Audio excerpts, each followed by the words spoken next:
ہمارے چینل کو سبسکرائب کریں اور بیل آئیکن کو دبائیں۔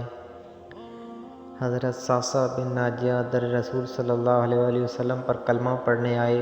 مسلمان ہونے کے بعد نبی کریم صلی اللہ علیہ وآلہ وسلم کی بارگاہ میں عرض کرنے لگے، یا رسول اللہ صلی اللہ علیہ وآلہ وسلم، ایک بات پوچھنی ہے۔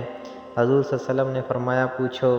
کہنے لگے، یا رسول اللہ صلی اللہ علیہ وآلہ وسلم، دور جاہلیت میں ہم نے جو نیکیاں کی ہیں ان کا بھی اللہ ہمیں اجر عطا کرے گا، کیا اس کا بھی اجر ملے گا؟ تو نبی کریم صلی اللہ علیہ وآلہ وسلم نے فرمایا، بتا تو نے کیا نیکی کی؟ تو کہنے لگا، یا رسول اللہ صلی اللہ علیہ وآلہ وسلم، میرے 2 اونٹ گم ہو گئے۔ میں اپنے تیسرے اونٹ پر بیٹھ کر اپنے 2 اونٹوں کو ڈھونڈنے نکلا۔ میں اپنے اونٹوں کو ڈھونڈتے ڈھونڈتے جنگل کے اس پار نکل گیا جہاں پرانی آبادی تھی۔ وہاں میں نے اپنے 2 اونٹوں کو پا لیا۔ ایک بوڑھا آدمی جانوروں کی نگرانی پر بیٹھا تھا۔ اس کو جا کر میں نے بتایا کہ یہ 2 اونٹ میرے ہیں۔ وہ کہنے لگا، یہ تو چرتے چرتے یہاں آئے تھے، تمہارے ہیں تو لے جاؤ۔ انہی باتوں میں اس نے پانی بھی منگوا لیا۔ چند کھجوریں بھی آ گئیں۔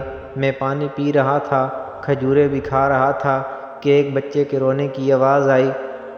تو بوڑھا پوچھنے لگا، بتاؤ بیٹی آئی ہے یا بیٹا؟ میں نے پوچھا، بیٹی ہوئی تو کیا کرو گے؟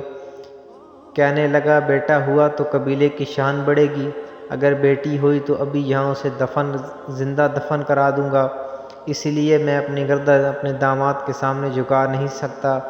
میں اپنی بیٹی کی پیدائش پر آنے والی مصیبت برداشت نہیں کر سکتا۔ میں ابھی دفن کرا دوں گا۔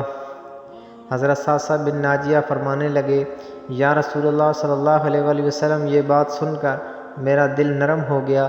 میں نے اسے کہا، پھر پتہ کرو بیٹی ہے کہ بیٹا ہے۔ اس نے معلوم کیا تو پتہ چلا کہ بیٹی آئی ہے۔ میں نے کہا، کیا واقعی تو دفن کرے گا؟ کہنے لگے، ہاں۔ میں نے کہا، دفن نہ کر، مجھے دے دے، میں لے جاتا ہوں۔ یا رسول اللہ صلی اللہ علیہ وآلہ وسلم، وہ مجھے کہنے لگا، اگر میں بچی تم کو دے دوں تو تم کیا دو گے؟ میں نے کہا، تم میرے 2 اونٹ رکھ لو، بچی دے دو۔ کہنے لگا، نہیں، 2 نہیں، یہ جس اونٹ پر تو بیٹھ کے آیا ہے یہ بھی لے لیں گے۔ حضرت ثعثع بن ناجیہ عرض کرنے لگے، ایک آدمی میرے ساتھ گھر بھیجو، جو مجھے گھر چھوڑ آئے، میں یہ اونٹ اسے واپس دے دیتا ہوں۔ یا رسول اللہ صلی اللہ علیہ وآلہ وسلم، میں نے 3 اونٹ دے کر ایک بچی لے لی۔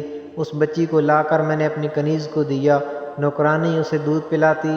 یا رسول اللہ صلی اللہ علیہ وآلہ وسلم، وہ بچی میری داڑھی کے بالوں سے کھیلتی، وہ میرے سینے سے لگتی۔ حضور صلی اللہ علیہ وآلہ وسلم، پھر مجھے نیکی کا چسکا لگ گیا۔ پھر میں ڈھونڈنے لگا کہ کون سا قبیلہ بچیاں دفن کرتا ہے۔ یا رسول اللہ صلی اللہ علیہ وآلہ وسلم، 3 اونٹ دے کر بچیاں لایا کرتا۔ یا رسول اللہ صلی اللہ علیہ وسلم، میں نے 360 بچیوں کی جان بچائی ہے، میری حویلی میں 360 بچیاں پلتی ہیں۔ حضور صلی اللہ علیہ وسلم، مجھے بتائیں، میرا مالک مجھے اس کا اجر دے گا؟ کہتے ہیں حضور صلی اللہ علیہ وسلم کا رنگ بدل گیا، داڑھی مبارک پر آنسو گرنے لگے، مجھے سینے سے لگایا، میرا ماتھا چوم کے فرمانے لگے، یہ تجھے اجر ہی تو ملا ہے کہ رب نے تجھے دولت ایمان عطا کر دی ہے۔ نبی کریم صلی اللہ علیہ وآلہ وسلم کہنے لگے، یہ تیرا دنیا کا اجر ہے اور تیرے رسول صلی اللہ علیہ وآلہ وسلم کا وعدہ ہے، قیامت کے دن رب کریم تمہیں خزانے کھول کے دے گا۔